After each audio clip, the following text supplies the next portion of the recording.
நீங்கள் 60 கோடிக்கு இப்போ என்கிட்ட புகார் வந்திருக்குது. இந்த 60 கோடி நான் அவங்க 20 கோடி கொடுக்குறதா சொல்கிறாங்க. நான் வேணால் பேசி ஒரு 10 கோடி வாங்கி கொடுக்குறேன். கட்டாயமாக கட்சி பேக்ரவுண்ட் இல்லாமல் அவங்களால இது மாதிரி செய்ய முடியாது. எளிதில் நம்பக்கூடியவர்கள். காரணம் என்னன்னா 18-19 வயசில் இராணுவத்துக்கு போயிடுறாங்க. என் பேர் Suresh Babu, national X serviceman party தேசிய முன்னாள் இராணுவ கட்சியோட தலைவர். நான் பல்வேறு நிதி நிறுவனங்கள் மூலமாக பொதுமக்களையும் முன்னாள் இராணுவர்களையும் ஏமாற்றி இதுவரை பொதுமக்களுக்கு எந்த ஒரு பணமும் திருப்பி கொடுக்காமல் மாவட்டமாக ஒளிந்து கொண்டிருக்கும் இது மாதிரி ஏமாற்று நிதி நிறுவன உரிமையாளர்களை கைது செய்து அவர் மீது உரிய நடவடிக்கை எடுத்து பணத்தை பெற்றுத்தர கோரி இன்று பொருளாதார குற்றப்பிரிவில் புகார் அளிக்க வந்திருக்கிறோம். Univer Coin, Unique Export, Aarudhra, Providence, IFS இது போன்ற பல்வேறு நிதி நிறுவனங்கள் நடத்தி பொதுமக்களுக்கு ஆசை வார்த்தை கூறி 1 லட்சம் கொடுத்தா 1,80,000 வீதம் ஒவ்வொரு மாதமும் 1 லட்ச ரூபா கொடுத்தாச்சுன்னா ஒவ்வொரு மாதமும் 18,000 10 மாதம் கொடுக்குறதா ஒரு கவர்ச்சிகரமான விளம்பரங்களை பரப்பி இவர்களுக்கு உடந்தையாக ஒரு சிலரை வைத்துக்கொண்டு இதன் மூலம் பொதுமக்களின் பணத்தை சூறையாடி சுமார் 3,000 கோடி என்று சொல்லப்படுகிறது. இதில் 40,000 பேர் பாதிக்கப்பட்டிருக்குதா சொல்லப்பட்டிருக்குது. ஒரு 400 பேர் இது வரைக்கும் புகார் கொடுத்துருக்குறாங்க. இது வரைக்கும் ஒரு எந்த ஒரு நடவடிக்கையும் எடுக்கலை. இதுவரை அந்த ஏமாற்றிய நபர் யூனிக் எக்ஸ்போர்ட்டோட உரிமையாளர் நவீன் என்பவர் 2 முறை கைது செய்யப்பட்டிருக்கிறார், சிறை சென்றிருக்கிறார். அவருடைய வீடு இங்கே கோயம்புத்தூரில் தான் இருக்குது. இதுவரை இவங்க தேடி இன்னைக்கு கண்டுபிடிச்சி வீட்டு கண்டுபிடிச்சிட்டாங்க.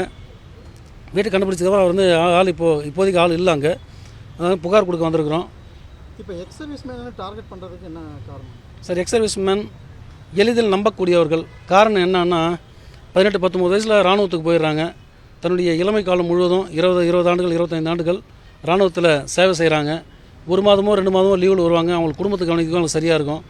ஓய்வு பெற்று வந்த பிறகு அவங்களுடைய அந்த தொகையை எங்கே முதலீடு செய்வது அப்படின்ற ஒரு எண்ணம் எல்லாருக்குமே இருக்கும். நிலம் வாங்குறதா, இல்லை நகை வாங்குறதா, இல்லை ஏதாவது ஃபிக்ஸட் டெபாசிட் பண்ணுறதா, அப்படி ஒரு சூழ்நிலை தான் அவங்க வருவாங்க.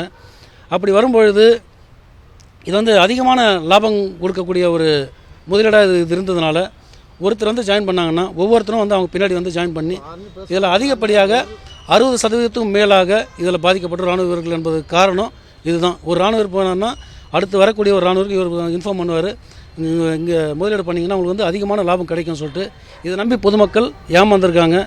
இதற்காக பல்வேறு போராட்டங்கள் பல்வேறு மாவட்டங்களில், உதாரணத்துக்கு கிருஷ்ணகிரியில் ஒரு போராட்டம் நடத்திருக்காங்க, ஈரோட்டில் போராட்டங்கள் நடத்திருக்காங்க. ஒவ்வொரு போராட்டங்கள் நடத்தியும் இது வரைக்கும் எந்த ஒரு தீர்வும் கிடைக்கல இந்த 3 வருஷமாக. இப்போ இந்த நவீன்குமார்ன்றவர் தான் இத்தனை நிறுவனங்களுமே நடத்திட்டு இது யூனிக் எக்ஸ்போர்ட்டோட நிறுவனர் தான் நவீன்குமார். அது யூனிவர் காயின், ஆருத்ரா, ப்ரொவிடன்ஸ், ஐஎஃப்எஸ் இது வெவ்வேறு உரிமையாளர்கள் இருக்காங்க. ஏகே ட்ரேடர்ஸ் இவங்க வெங்காயம் எக்ஸ்போர்ட் பண்ணுறோம், பூண்டு எக்ஸ்போர்ட் பண்ணுறோம், வெற்றி வேறு தயாரித்து அது நாங்கள் ஏற்றுமதி பண்ணுறோம், இது மூலிமா வரக்கூடிய வருமானத்தில் நாங்கள் கொடுக்குறோம் அப்படின்னு சொல்லிட்டு கவர்ச்சிகரமான விளம்பரங்கள் வச்சு இது இவர் கூட ஒரு 10-15 பேர் உடந்தையாக இருக்காங்க லீடர்ஸ்னு சொல்லிட்டு. இவங்க எல்லாருமே இவங்களுக்கு சப்போர்ட்டு. இது மட்டும் இல்லாமல் ஈரோட்டில் தான் முதல் புகார் கொடுத்துருக்காங்க. இவங்க ஈரோட்டில் புகார் கொடுத்து ஒரு 1.5-2 வருஷ காலத்தில் 3 முறை டிஎஸ்பி மாற்றப்பட்டிருக்காங்க. நிரந்தரமாக எந்த ஒரு டிஎஸ்பியும் கிடையாது.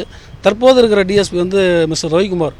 அவர் ஏமாற்றிய நபர்களை அழைத்து ஒரு கூட்டம் நடத்திருக்காரு அவங்க யூடபிள்யூ ஆஃபீஸில். அதில் என்ன முடிவு எடுக்கப்பட்டது என்னன்னு தெரியல. இவங்ககிட்ட பேசியிருக்காங்க பாதிக்கப்பட்டவர்கிட்ட. நீங்கள் 60 கோடிக்கு இப்போ என்கிட்ட புகார் வந்திருக்குது. இந்த 60 கோடி நான் அவங்க 20 கோடி கொடுக்குறதா சொல்கிறாங்க. நான் வேணால் பேசி ஒரு 10 கோடி வாங்கி கொடுக்குறேன். இந்த பிரச்சனை இப்படியே முடிச்சிடலாம் அப்படின்னு சொல்லிட்டு அவர் பஞ்சாயத்து பேசுகிறதா எனக்கு தகவல் வந்திருக்குது. ஈரோடு டிஎஸ்பி திரு ரவிக்குமார் அவர்கள். எக்ஸ் சர்வீஸ்மேன் ஃபெடரேஷனோட தலைவரும் நான் தான், எக்ஸ் சர்வீஸ்மேன் கட்சியோட தலைவரும் நான் தான்.